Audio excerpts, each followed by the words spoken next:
And now we want to get to the verdict in the David Temple sentencing trial. Jurors decided after less than 3 hours of deliberating that he will spend life in prison for the 1999 murder of his wife, Belinda Temple. Imagine a former high school football star, the kind of guy an entire town still remembers by name years later, walking into his own house with his 3-year-old son, finding the back door window shattered, and calmly calling it in as a burglary gone wrong. Now imagine that his wife, 8 months pregnant, is found inside the closet of their own bedroom, killed with a single shotgun blast to the back of her head, and that almost nothing about the burglary he described actually holds up. Not the broken glass. Not the untouched jewelry, not even the family dog. That's the case of David Temple, a story that stretched across 24 years, 3 separate trials, a shocking discovery that the original prosecution had illegally withheld evidence, and a final appeal that wasn't denied until the summer of 2025, before it was finally, completely over. Hit subscribe right now, because this case has more legal twists across 2 decades than most true crime stories manage in their entire runtime. Drop a like too, it genuinely helps this reach more people. And before we get into it, tell me in the comments where you're watching this from, your city, your state, your country, whatever you're comfortable sharing, because I want to start finding cases close to home for a lot of you and turning those into future videos. Now let's get into it. This is the story of David Temple, his wife Belinda, an unborn daughter who never got the chance to be born, and a staged crime scene that fell apart under almost every kind of scrutiny investigators could throw at it. Belinda Temple was a well-liked teacher at Katy High School in Katy, Texas, the kind of educator students genuinely remembered fondly years later. She was 8 months pregnant at the time of her death, carrying a daughter she and her husband had already named, Aaron. Her husband, David Mark Temple, had once been a football star at that same high school, later working there as an assistant coach. A former hometown hero turned faculty member inside the same tight-knit community where his wife taught every day. On January 11, 1999, Belinda was found dead inside the closet of the master bedroom in the couple's home. She had been killed with a single 12-gauge shotgun blast to the back of her head, an execution-style shot that left almost no ambiguity about the intent behind it. David told police that he had come home around 6 that evening with the couple's 3-year-old son, Evan, and discovered the back door window shattered, immediately assuming and telling investigators that they were looking at a home invasion, a burglary that had gone catastrophically wrong. Investigators didn't buy it for long. The physical scene itself started contradicting David's account almost immediately. The broken glass from the back door window was scattered in a pattern that suggested the window had actually been shattered after the door was already standing open, not before, which is close to the opposite of how a genuine break-in through that window would typically leave debris. A television inside the house had been moved and left lying on the floor, the kind of staging that's supposed to suggest a burglar rifling through the home, except the television was still plugged into the wall the entire time, untouched beyond simply being knocked over. Expensive jewelry sat out in plain view in the master bedroom, exactly where it would have been the easiest thing in the house for an actual burglar to grab and go. Jewelry was even still on Belinda's body when she was found. None of it made sense for a robbery. It made considerably more sense for someone trying to make a murder look like one. And then there was the dog. The Temples owned an aggressive dog named Shaka, an animal neighbors and police both agreed would have fiercely, loudly reacted to any stranger stepping into the yard, let alone breaking into the house itself.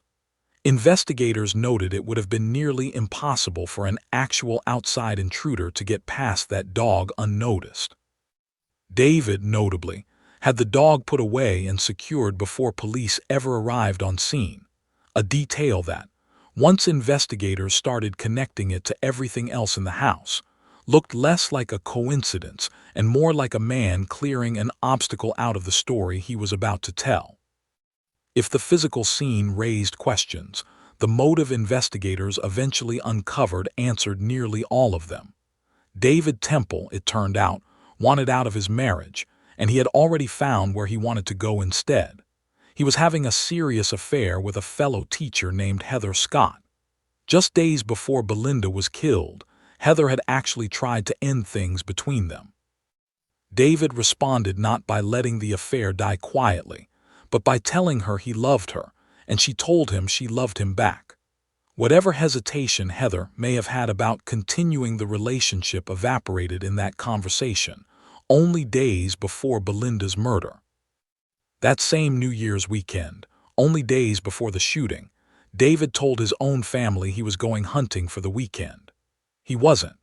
He spent that time instead at Heather Scott's New Year's Eve party, lying to the people closest to him about where he actually was, while his 8 months pregnant wife believed her husband was out in the woods somewhere with a rifle, not across town, celebrating with the woman he was secretly in love with. Less than 2 years after Belinda's murder, David Temple and Heather Scott got married. Defense attorneys, for their part, didn't simply argue David's innocence in the abstract. They pointed at someone else entirely. They focused on a teenage neighbor named Riley Joe Sanders, arguing he had a motive of his own. Belinda had reportedly complained to Sanders' parents about the teenager repeatedly skipping school, and the defense suggested that grievance might have festered into something violent. Investigators looked seriously at a shotgun belonging to the teen's father as part of that theory. In the end, prosecutors were able to establish a timeline that cleared Sanders entirely, closing off what had briefly looked like the defense's strongest alternate theory. What followed after that was one of the longest, most legally tangled paths to a final verdict a case like this can produce. David wasn't actually arrested until 2004, 5 years after Belinda's murder, and it took until 2007 for the case to finally go to trial.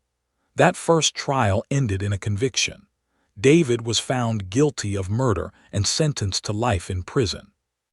For 9 years, that conviction held. Then, in 2016, an appeals court overturned it entirely. The reason wasn't a factual dispute about what had actually happened in that house. It was a discovery about how the original prosecution had been conducted. It came out that the prosecutor on the case, a well-known figure named Kelly Siegler, had withheld thousands of pages of police reports and other evidence that could have been favorable to David's defense, a serious violation of a defendant's constitutional right to see the evidence being used against them, sometimes referred to as a Brady violation. Whatever the underlying facts of the murder actually were, the process used to convict him the first time hadn't followed the rules it was legally required to follow. David was released on bond after 9 years behind bars. A second trial followed in 2019. This time, the case took an almost unbelievable personal turn in the middle of proceedings. Heather Scott, David's second wife, the same woman he'd had the affair with while married to Belinda, abruptly filed for divorce from him while the trial was actually underway. The jury, hearing all of the same physical evidence, the staged burglary, the untouched jewelry, the secured dog, and all of the same motive evidence about the affair, found David guilty of murder for a second time. But when it came time to decide his punishment, that same jury hit a wall they couldn't get past. They deadlocked completely on sentencing, forcing a mistrial specifically on that portion of the case, even though the guilty verdict itself stood. That left the case in an unusual legal position, a confirmed conviction with no punishment attached to it, which meant an entirely new jury had to be brought in years later, in 2023, with the sole job of deciding what David's sentence should actually be. After hearing the full weight of the case laid out in front of them, that jury handed down the maximum sentence available under the law at the time of the murder, life in prison. Because the crime happened in 1999, life without the possibility of parole simply wasn't an option under the sentencing laws that applied at that time, and prosecutors were also legally unable to bring a separate charge for the death of Belinda's unborn daughter, Erin, under the statutes that existed back then. Even after that sentence was handed down, the legal saga wasn't finished. David Temple appealed his conviction once more, raising 10 separate legal issues, arguing among other things that the evidence against him was insufficient and that certain witnesses had been improperly impeached during trial. On July 1, 2025, the Texas 14th Court of Appeals rejected every single one of those arguments and firmly upheld both his conviction and his life sentence. For victim advocates who had followed the case for over 2 decades by that point, that ruling effectively closed off his remaining legal options entirely. Under the current terms of his sentence, David Temple won't become eligible for parole until 2044, by which point he'll be well into his 70s. It's worth pausing to think about the son at the center of all of this, Evan, who was only 3 years old when his mother was killed, and who was actually in the house with his father on the day her body was discovered. He grew up almost entirely inside the orbit of this case, first as a small child raised by the man eventually accused of murdering his mother, later as a teenager and young adult watching that same case play out across 3 separate trials spanning nearly 2.5 decades. There is very little in the public record about how Evan personally processed any of it, but it's difficult to overstate what it means to spend an entire childhood and early adulthood inside the gravitational pull of a case like this one, where the central question, whether his own father killed his mother while he was a toddler in the house, never actually got resolved until he was well into adulthood himself. And then there's Heather Scott's own trajectory through this story, which is almost its own separate arc.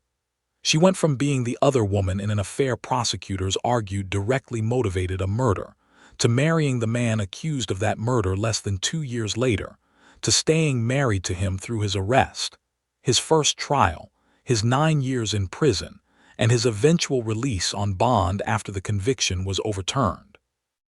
It was only during the second trial in 2019, 20 years after Belinda's death and roughly 2 decades into their own marriage, that Heather finally filed for divorce, walking away in the middle of the very proceeding that would end with a jury convicting her husband of murder for a second time. Whatever her own private reckoning with the case looked like over those 2 decades, the timing of that divorce filing, right in the middle of the second trial, suggests it wasn't a decision she arrived at lightly or quickly. The broader Katy, Texas community that once knew David Temple as a football star and respected coach was left to sit with an entirely different version of him for over 2 decades, one that resurfaced publicly again and again with each new trial, each appeal, and each headline. Small towns tend to hold onto that kind of dissonance for a long time, the memory of who someone was supposed to be sitting uneasily next to the documented reality of what a jury, twice over, ultimately decided he had done. Technical analysis. What makes this case such a useful study in staged crime scenes is how many separate, independent details all pointed the same direction once investigators started examining them closely, rather than relying on any single piece of decisive evidence. Glass scattered in a pattern inconsistent with the door already being open, valuables left completely untouched, including jewelry still on the victim's body, a television knocked over but still plugged in. Individually, any one of these details might have a mundane explanation.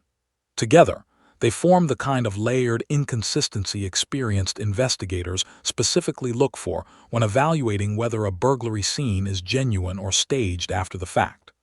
Real burglaries tend to be chaotic and inconsistent in ways that reflect an intruder's actual priorities: cash, electronics, easily resold valuables.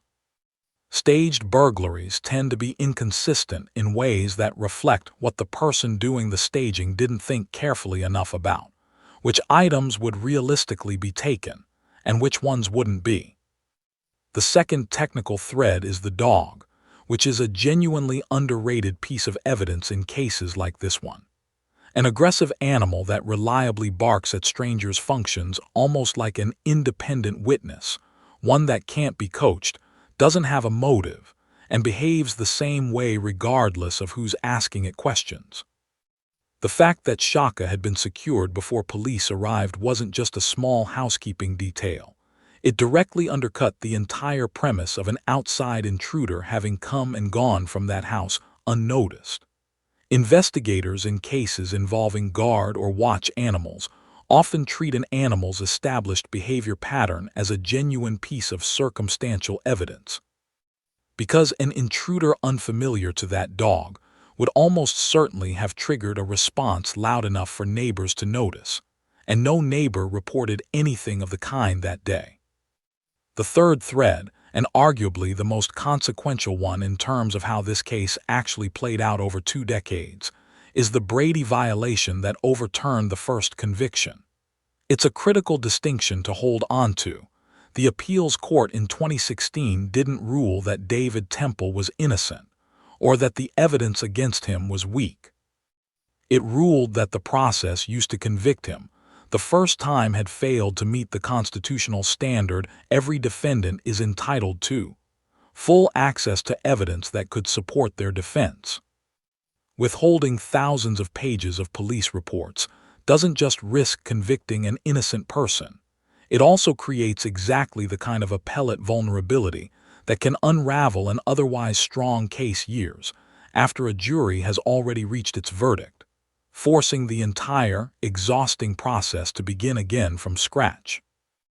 The fourth thread worth examining is what happened procedurally after the second trial's split outcome, a guilty verdict paired with a deadlocked sentencing phase.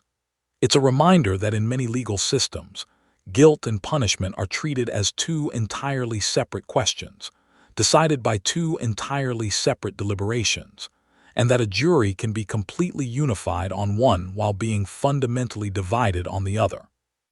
Bringing in an entirely new jury in 2023, years after the actual trial concluded, solely to determine punishment, is a comparatively rare procedural outcome, but it illustrates how seriously the legal system treats sentencing decisions, refusing to simply default to a particular outcome just because the original jury couldn't reach consensus on that one specific question. Psychological analysis. At the center of this case is a specific and unsettling profile, someone deeply embedded in a small, familiar community, a former football star, a coach, a well-known face at the same high school where his wife taught, who was living an entirely separate, hidden emotional life underneath that public persona for months before the murder ever happened. The affair with Heather Scott wasn't a brief, impulsive lapse. It had progressed to the point of mutual declarations of love just days before Belinda was killed, and to David actively lying to his own family about his whereabouts on the final weekend before her death. That kind of sustained, deliberate deception, maintained successfully enough that neither his wife nor his extended family apparently suspected anything, points towards someone highly practiced at compartmentalizing two completely incompatible versions of his own life. The second layer worth examining is the specific timing of Heather's attempt to end the affair, just before the murder, and David's response to that attempt.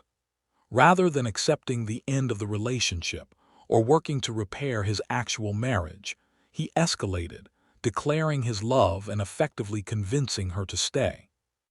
In cases involving a spouse who is murdered shortly after a partner's extramarital relationship intensifies rather than fades, investigators often note that the approaching birth of a child can function as a kind of forcing point, a moment after which walking away from a marriage becomes dramatically more complicated, both practically and socially, than it would have been before.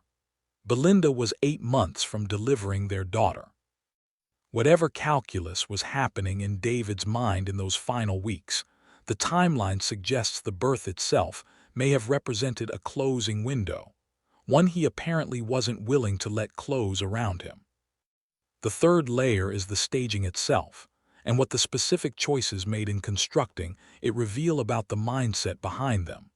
A television knocked over but left plugged in, jewelry left in plain sight, a dog conveniently secured beforehand.